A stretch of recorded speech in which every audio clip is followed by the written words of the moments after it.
Okay, good afternoon once again. Okay? Na-miss ba ako? Siguro? Haha. Ngayon, let us discuss again another topic. Okay? From FAR. Okay? Sa mga kumukuha, okay, ng Financial Accounting and Reporting, Volume 3. Okay? This is the topic. Okay? Or this is the learning objective, okay, of your FAR Volume 3. Or sa iba, ang tawag, Intermediate Accounting 3. Okay? Now, what we need to discuss today is financial statements presentation. Okay? So, as we all know, okay, financial statements standard. Okay? Alamin muna natin kung saan ba, okay, or paano ba ipinipresent ang financial statements. Okay? Meron po tayong standard na sinusunod sa pag-present ng financial statement. Okay? And the standard for presentation, okay, is PAS 1. Okay?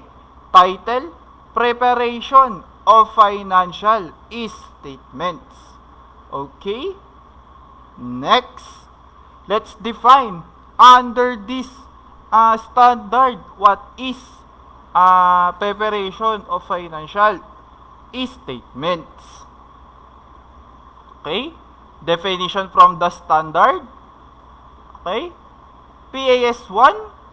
Okay? Presentation of financial statements sets out the overall requirements, okay, for financial statements, including how they should be structured, the minimum requirements for their content, and overriding concepts such as going concern, the accrual basis of accounting, and the current and non-current distinction.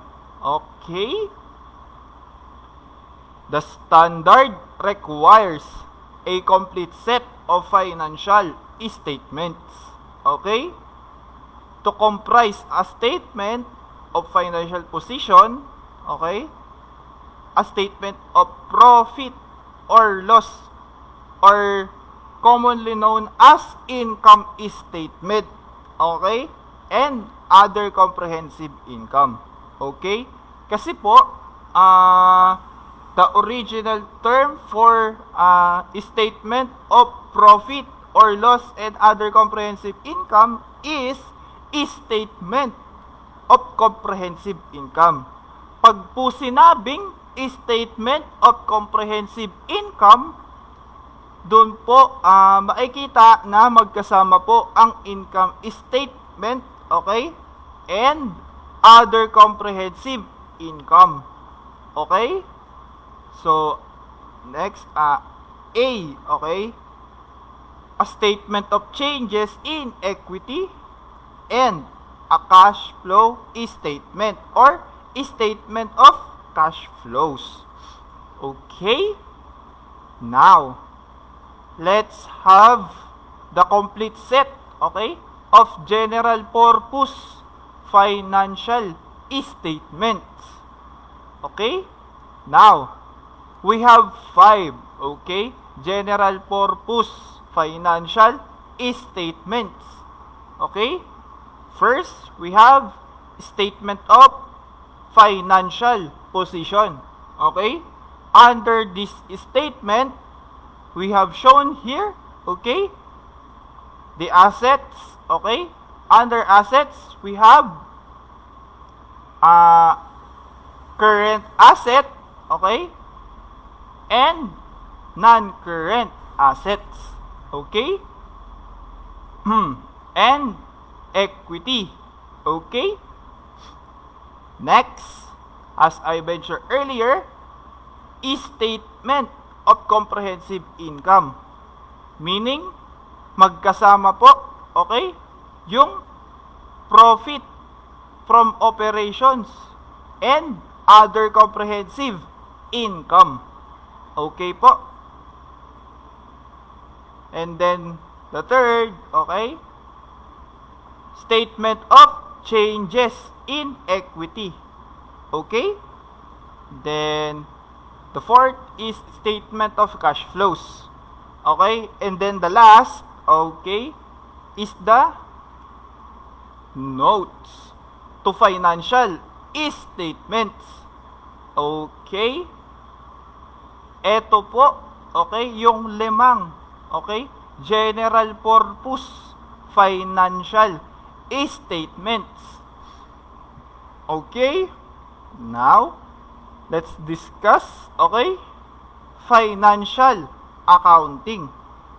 Okay? By the way, before we proceed to financial accounting, let's have first the definition of general purpose financial statements. Okay? General purpose financial statements are those intended to meet the needs of users who are not in a position to require an entity to prepare reports tailored to their particular information needs. Okay? So next, financial accounting. Okay? What is financial accounting? Is the information accumulation, processing, and communication system designed to satisfy, okay, to satisfy the investment and credit decision making information needs of external users. Okay? Pagdating po sa users of financial statements, meron po tayong dalawang distinction. Meron po tayong external, okay, and internal users of financial statements. Okay? So, let's move on to objective of the standard. Okay? The objective of the standard PAS1, preparation or presentation of financial statement. Okay? The objective of general purpose financial statements is to provide information about the financial position, okay, or financial standing, okay, of the firm or company, and financial performance, again, of the company, and cash flows of an entity that is useful to a wide range of users in making economic decision. Okay? And then, to meet, okay, to meet the objective of the standard, okay, PAS1, financial statements provide information about an entity's assets, liabilities, equity, revenue, and expenses, including gains and losses, contributions by and distributions to owners in their capacity as owners, and cash flows. Yun po, okay, ang dapat na i-provide, okay, ng firms to present financial statements, okay, to meet the objective. Okay? That information of objective that provide information, okay, of the entity, along with other information in the notes, assist users of financial statements in predicting the entity's future cash flows and, in particular, their timing and certainty. Okay? Yun po ang objective, okay, ng standard PAS1 presentation of financial statement. Next, let's have the overall considerations for presentation of financial statements. Okay? The overall considerations have 9 considerations.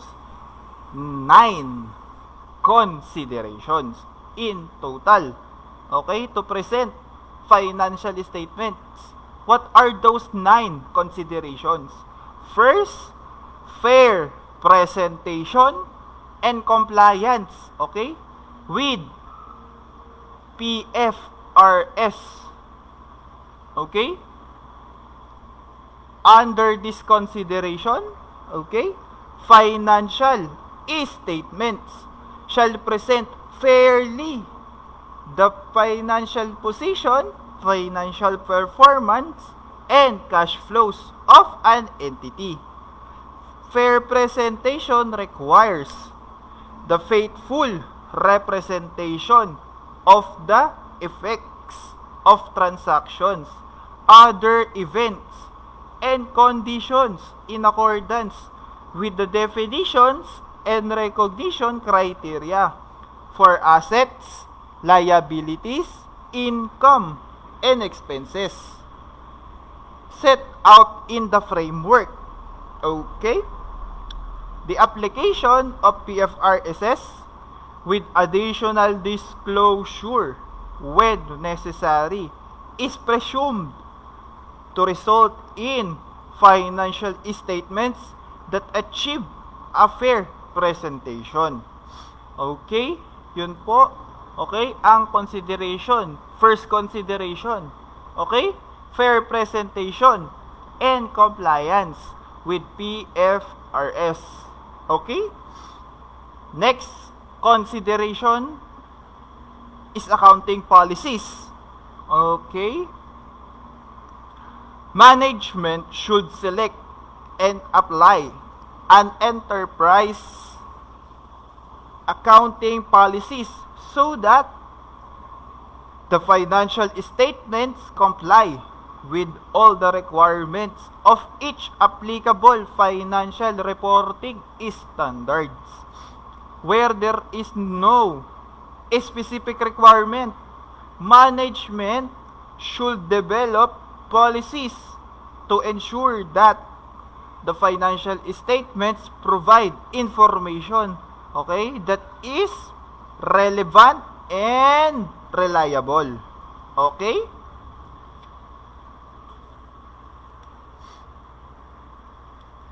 Relevant and reliable. Okay? So, yun po ang accounting policies. Okay? So, next consideration, going concern. Okay? Principle. Okay? When preparing financial statements, management should make an assessment of an enterprise ability to continue as a going concern. Financial statements should be prepared on a going concern basis unless management either intends to liquidate the enterprise or to cease trading or has no realistic alternative but to do so. When management is aware in making its assessment of material uncertainties related to events or conditions which may cast significant doubt upon the enterprise's ability to continue as a going concern, those uncertainties should be disclosed. When the financial statements are not prepared on a going concern basis, that fact should be disclosed together with the basis on which the financial statements are prepared and the reason why the enterprise is not considered to be a going concern. Okay? Yun po. Okay? Ang going concern consideration. Okay? Next, basic accounting. Okay? Accrual basis of accounting.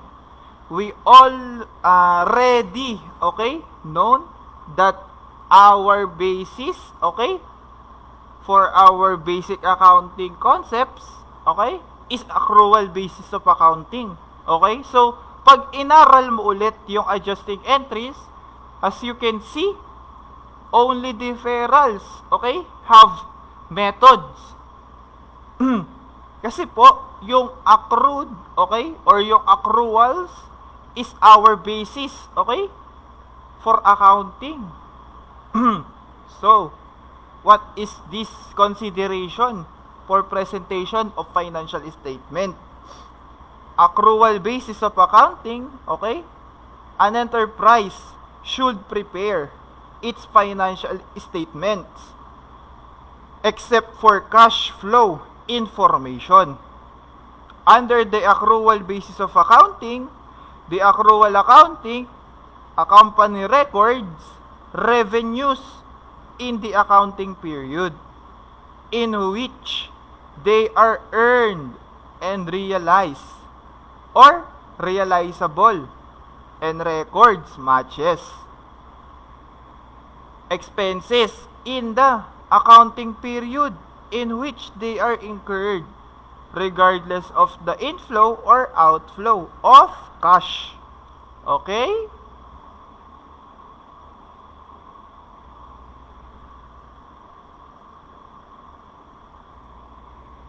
So, that's the fourth considerations, okay, of presentation of financial statements. So, the fifth one is materiality and aggregation. Each material item should be presented separately in the financial statements. Immaterial amount should be aggregated with amounts of a similar nature or function and need not be presented separately. An entity need not provide a specific disclosure required by a PFRS if the information is not material. Okay? So, the only, okay, or should be presented is the material, okay, amount. And for the immaterial amount, we simply aggregate the amounts, okay, of similar nature or function, okay? So, that is materiality and aggregation, okay? The sixth consideration is offsetting, okay? Assets and liabilities should not be offset except when offsetting is required or permitted by another PFRS. Items of income and expense should be offset when and only when, okay, a statement of financial accounting standards requires or permits it, okay, or gains, losses, and related expenses arising from the same or similar transactions and events are not material. Such amounts should be aggregated in accordance with paragraph on materiality and aggregation. Okay? That is offsetting. Okay? 6, consideration for presenting financial statements. Okay? The 7, okay, consideration is frequency of reporting. Okay? Again, frequency of reporting. Okay? Frequency of reporting. An entity shall present a complete set of financial statements, including comparative information at least annually. Okay? At least annually. Okay? When an entity changes the end of its reporting period and presents financial statements for a period longer or shorter than 1 year, an entity shall disclose in addition to the period covered by the financial statements the reason, okay? Excuse me. The reason for using the reason for using a longer or shorter period and the fact, okay, that amounts presented in the financial statements are not entirely comparable. Normally, an entity consistently prepares financial statements for 1 year period. However, for practical reasons, some entities prefer to report, for example, for a 52-week period. Okay? This standard does not preclude this practice. Okay? That's how consideration under frequency of reporting, okay, is measured. Okay?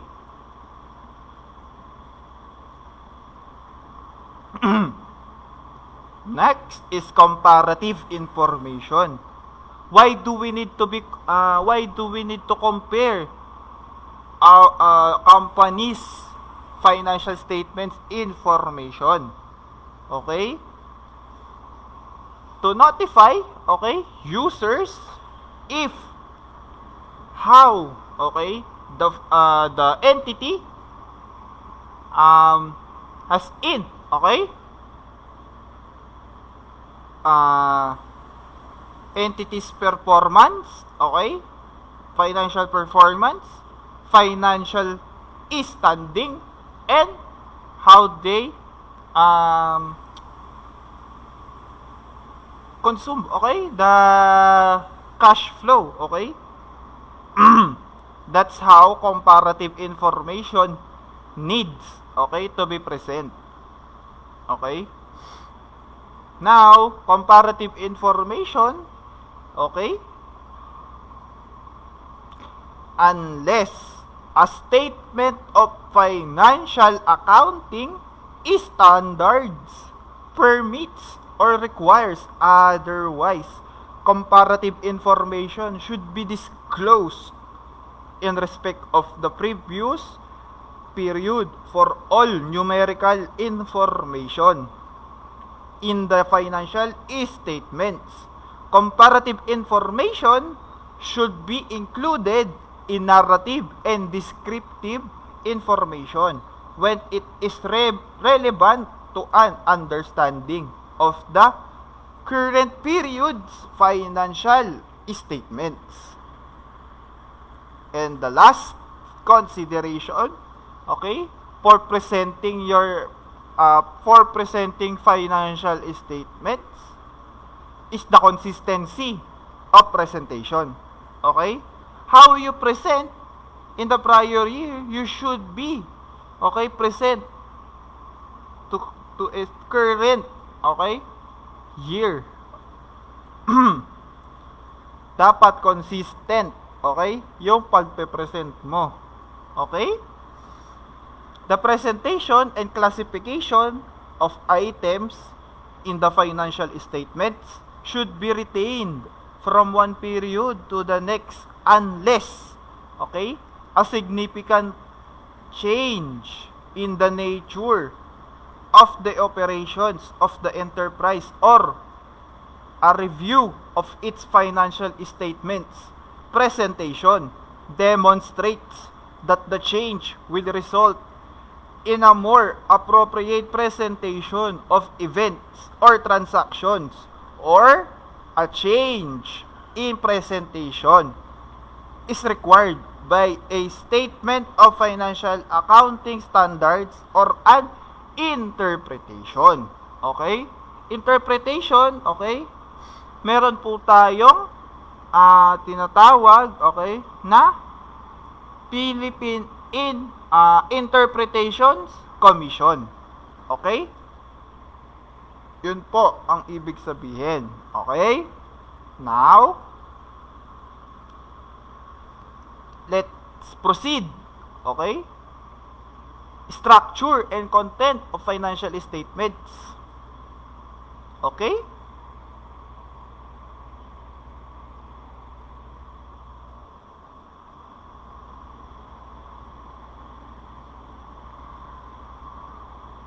Okay.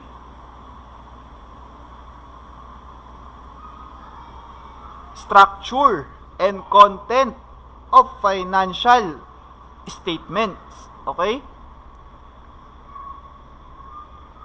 Under this discussion, we need to discuss, okay, identification of financial statements. Okay? And the general purpose financial statement, the complete set. Okay? Now, under notes to financial statements, every statements, okay, follows, okay, notes to financial statements. Okay? So, let's have first identification of financial statements. Okay?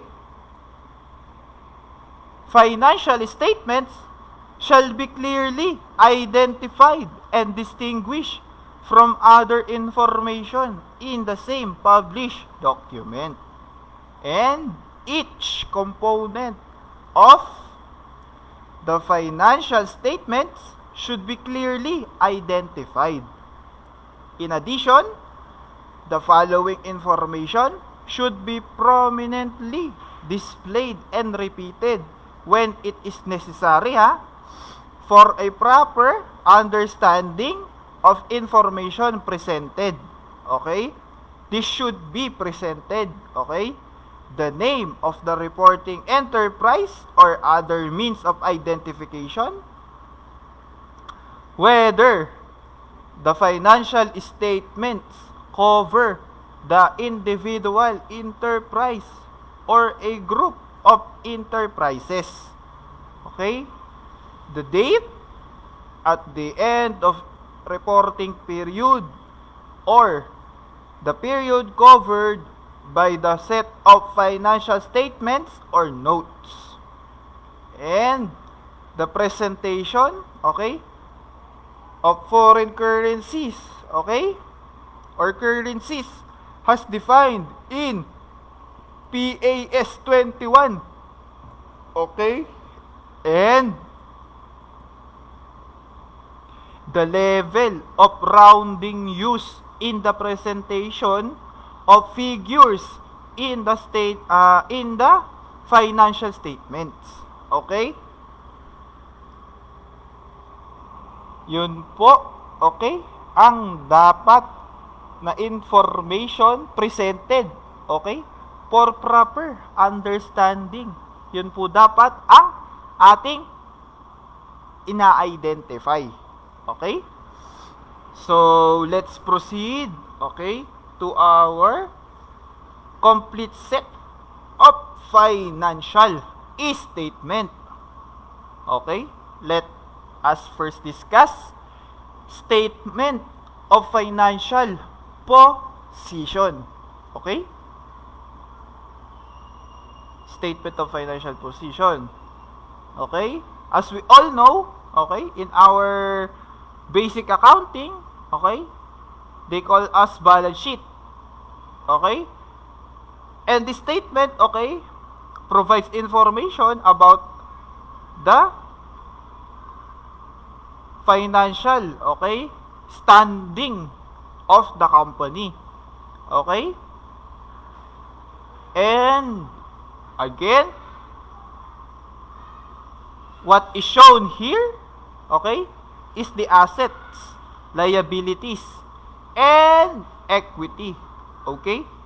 But for the balance, okay, but for the amount recorded or shown or presented in the statement of financial position of equity, okay, as a separate statement, which is changes in owner's equity.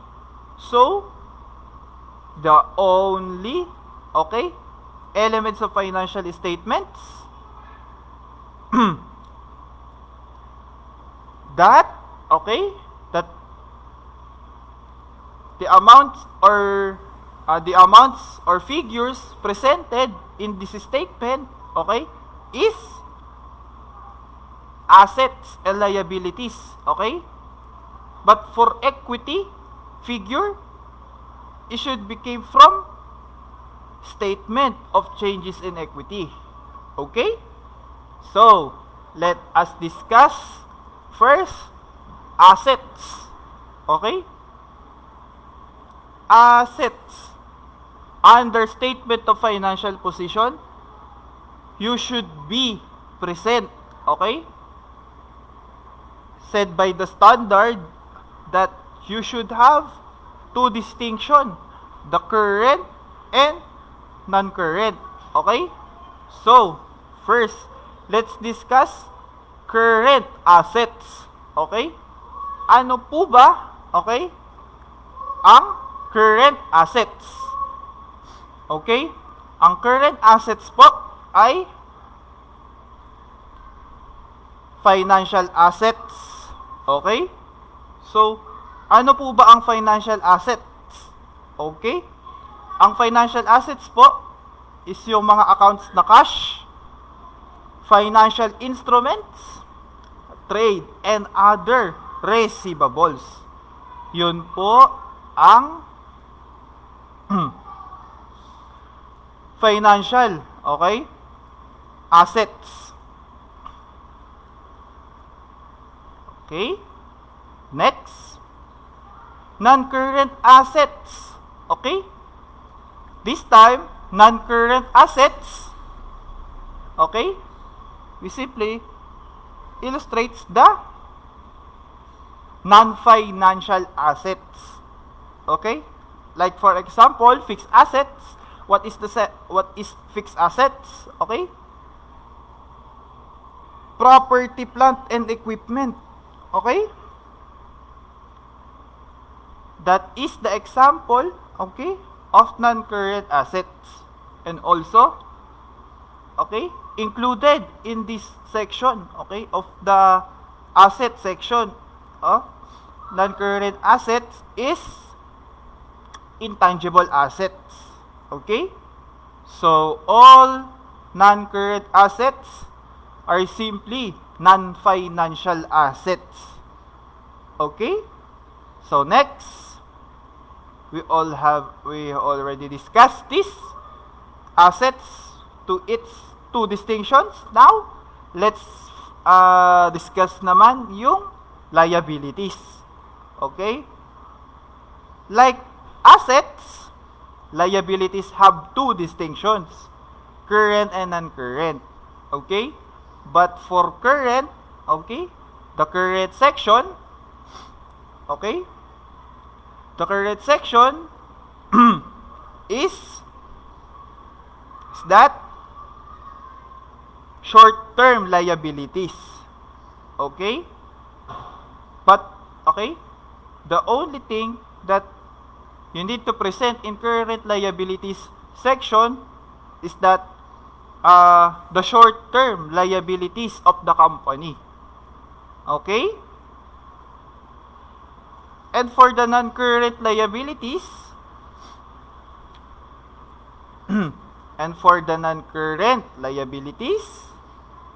the long-term liabilities, okay, that is presented, okay, other non-current liabilities, okay, the long-term, okay. So that is the distinctions, okay, and what is shown, okay, or what to be presented under assets and liabilities. Okay, two distinctions. Okay? So, let's proceed, okay, to other considerations presented in the statement of financial positions. Okay, financial position. Other considerations, okay? Some current liabilities such as trade payables and some accruals for employee and other operating costs are part of the working capital used in the entity's normal operating cycle. An entity classifies such operating items as current liabilities even if they are due to be settled more than 12 months after the reporting period. The same normal operating cycle applies to the classification of an entity's assets and liabilities. When the entity's normal operating cycle is not clearly identifiable, it is assumed to be 12 months. Okay?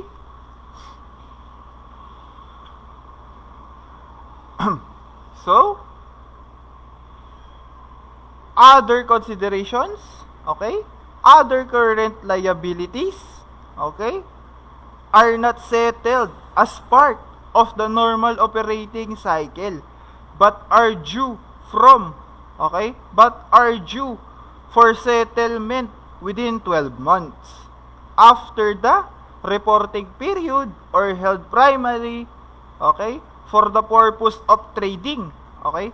For example, okay, some financial liabilities that meet the definition of held for trading, okay, in PFRS 9, bank overdrafts, and the current portion of non-current financial liabilities, dividends payable, income taxes, and other non-trade payables. Okay?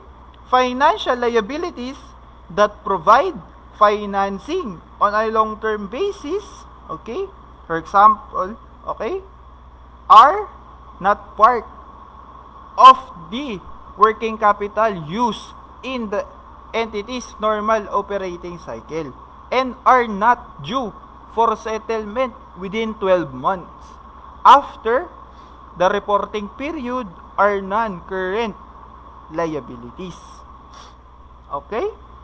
And then, other considerations, okay?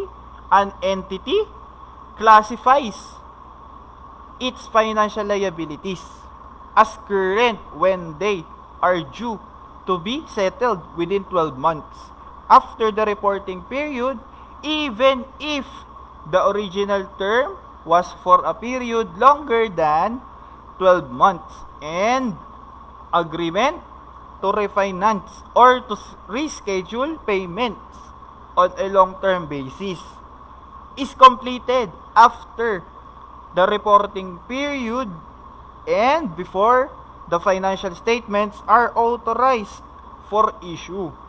Okay?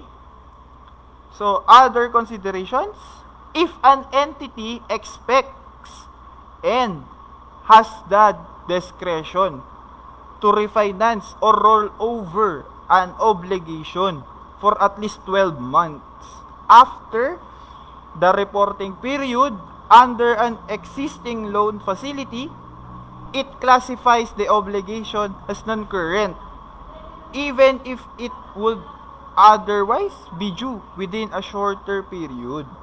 However, when refinancing or roll over, the obligation is not at the discretion of the entity.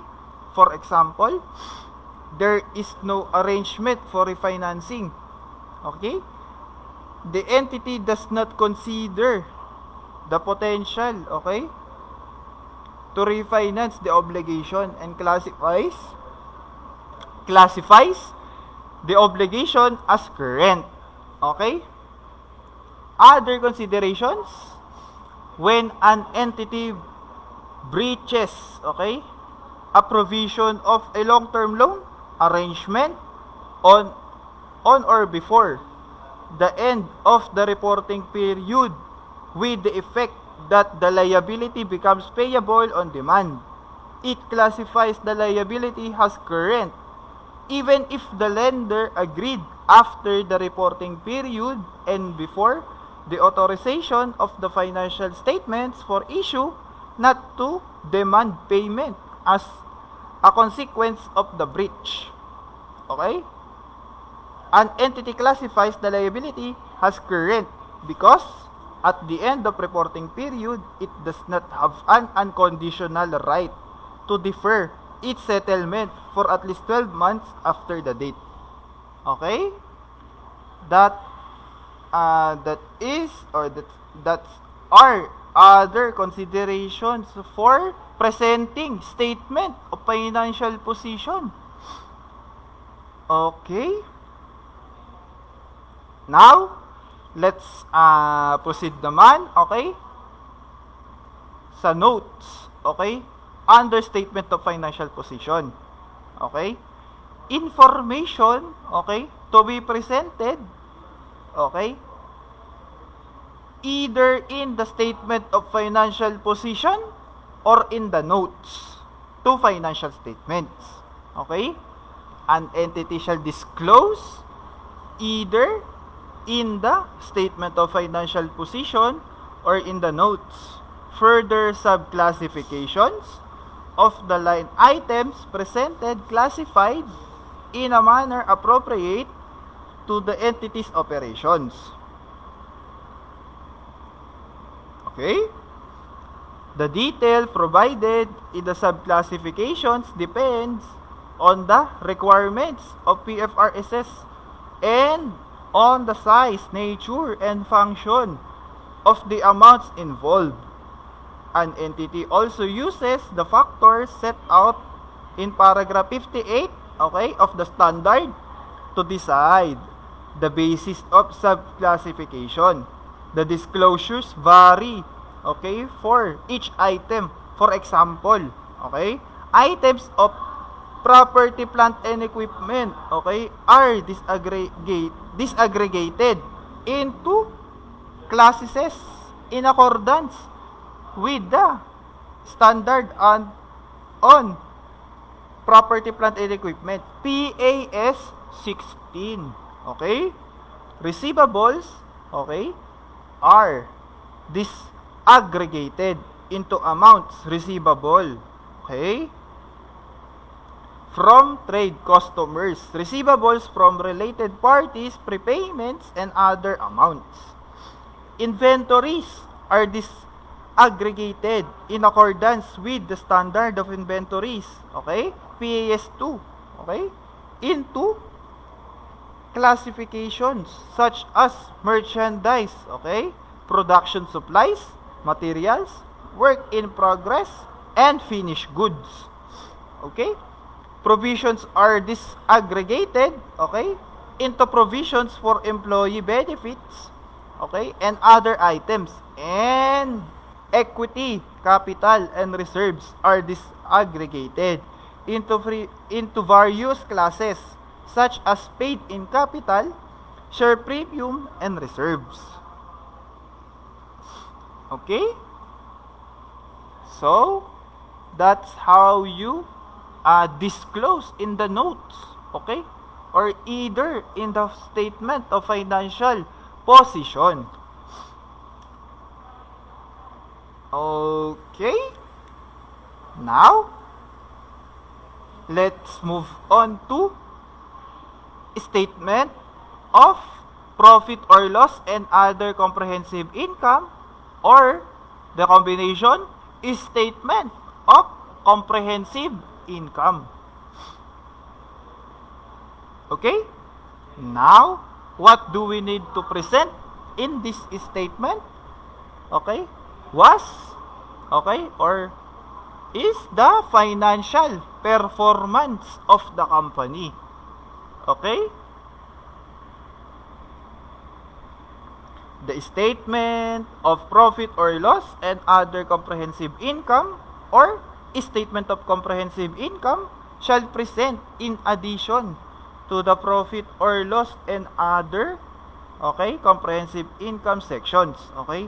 Profit or loss, total other comprehensive income for the period, being the total of profit or loss and other comprehensive income. If an entity presents a separate statement of profit or loss, it does not present the profit or loss section in the statement presenting comprehensive income. Okay? An entity shall present the following items, okay, in addition to profit or loss and other comprehensive income sections, as allocation of profit or loss and other comprehensive income for the period. Okay? Profit or loss for the period attributable to non-controlling interests and owners of the parent. Okay? This discussion, okay, is further discussed in business combination. Okay? Comprehensive income for the period attributable to, again, non-controlling interest and owners of the parent. Okay? If, okay, an entity present profit or loss in a separate statement, it shall present, okay, in that statement. Okay? So, other considerations for presenting a statement of comprehensive income. Okay? Information to be presented in the profit or loss section, or the statement of profit or loss, or simply income statement. Okay? Required, okay, additional items by other PFRSs. The profit or loss section or the statement of profit or loss shall include line items that present the following amounts for the period. Okay? First line item, okay, is the revenue. Okay? Gains and losses, okay, arising from the recognition of financial assets measured at amortized cost. Okay? Financial assets measured at amortized cost will be learned, okay, when you study financial, okay, instruments. Okay? Gains and losses, okay, if gain, okay, that is other income. But if that is loss, other expense. Okay? So, finance cost, okay, share of the profit or loss of associates and joint ventures accounted for using the equity method. Okay? If a financial asset is okay, again, if a financial asset is reclassified so that it is measured at fair value, any gain or loss arising from a difference between the previous carrying amount and its fair value at the reclassification date, okay, has defined in PFRS 9. Okay? Tax expense, okay? A single amount for the total of discontinued operations. Okay? A single amount for the total of discontinued operations. Okay? Total, okay, or single amount for the total of discontinued operations is included, okay, in the other comprehensive income section of the statement of comprehensive income. Okay? So next, that is the discussion for presenting a statement of comprehensive income. Okay? Now, let's proceed to changes in equity or statement of changes in equity. Again, the balance, okay, of this statement should be reflect or presented in the financial position. Or, okay? So, statement of changes in equity, okay?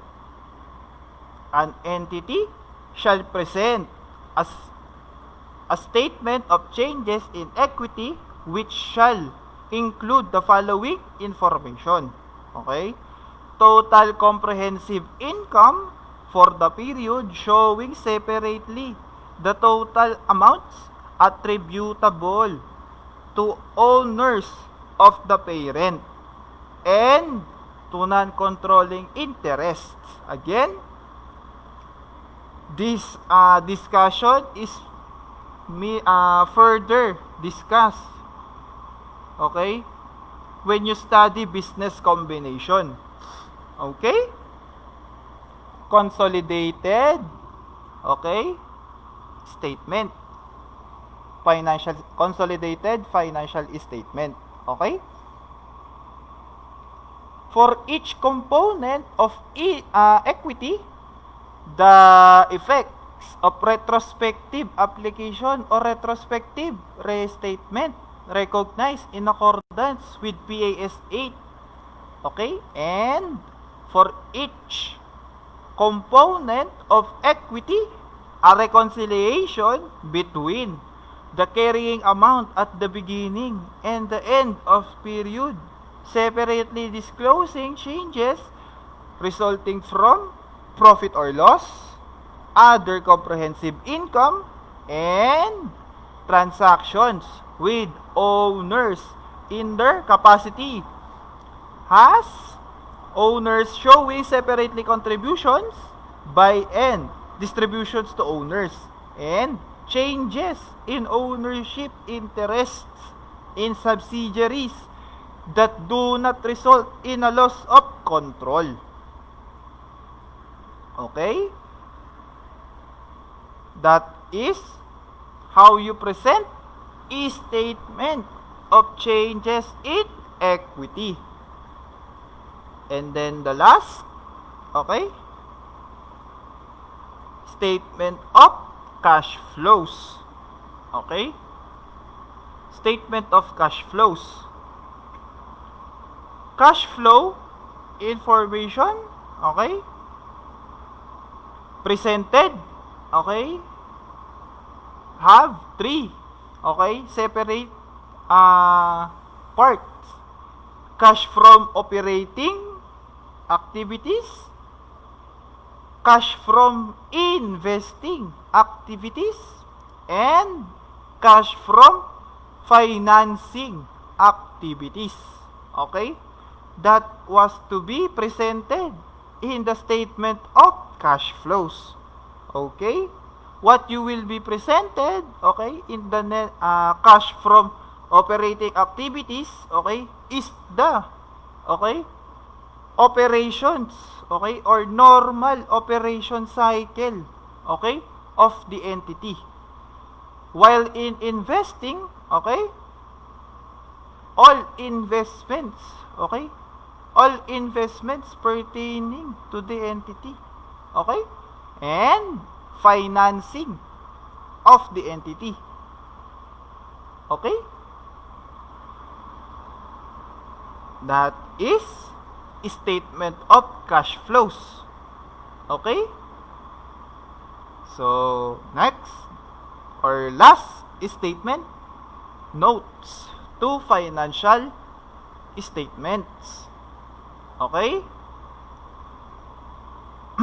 Notes to financial statements, okay, is only a disclosures, okay, relevant, okay, to the specific accounts or elements of financial statement that need to be disclosed, okay.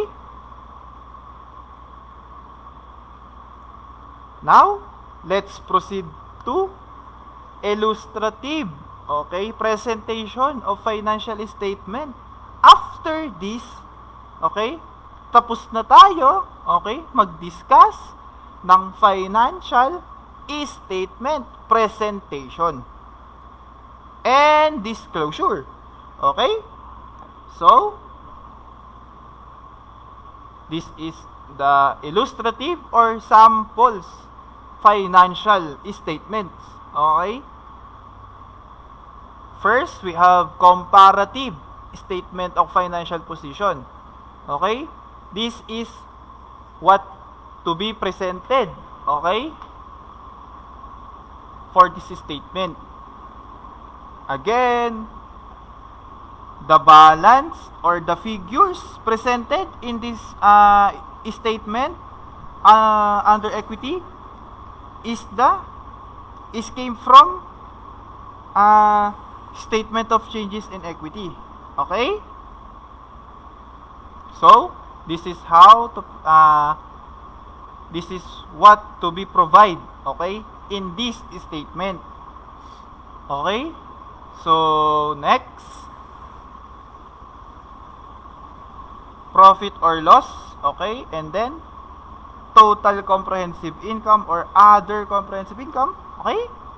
This is how, okay, this is what to be provide, okay,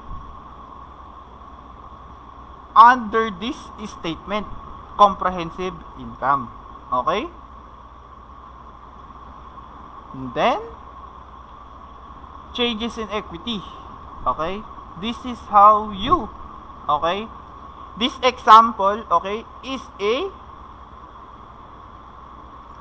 business combination, okay, or corporation, okay. Corporations equity or shareholders equity, okay. Then last, cash flow, okay. Again, cash from operating activities, cash flow from investing activities, and cash flows from financing activities, okay. And then disclosures, okay, or notes to financial statement, okay, statements, okay. And before we end this discussion, I have two key points, okay, why we need to present, okay, these financial statements, okay. First, financial statements are the communicator, okay, of the company to its users, okay. Ito yung ginagamit, okay, ng company, okay, to communicate external and internal users, okay. And then the second key point, okay, is that financial statements are used also by an auditor for the basis of their audits, okay. Okay, meron tayong tinatawag na audited financial statements. Okay?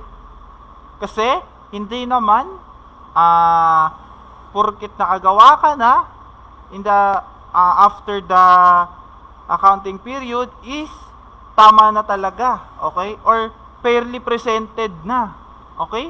Yung financial statement mo, okay? Kaya tayo merong auditor, okay? Para, okay, i-audit or itama yung mga maling present, okay, nung financial statement. Okay? So, dito ko na po tinatapos ang ating discussion, okay, for financial statements discussion. I hope you will learn, okay, today how to present and disclose financial statement. Okay?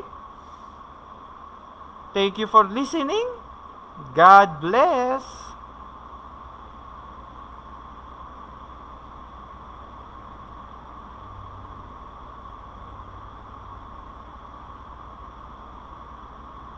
Okay?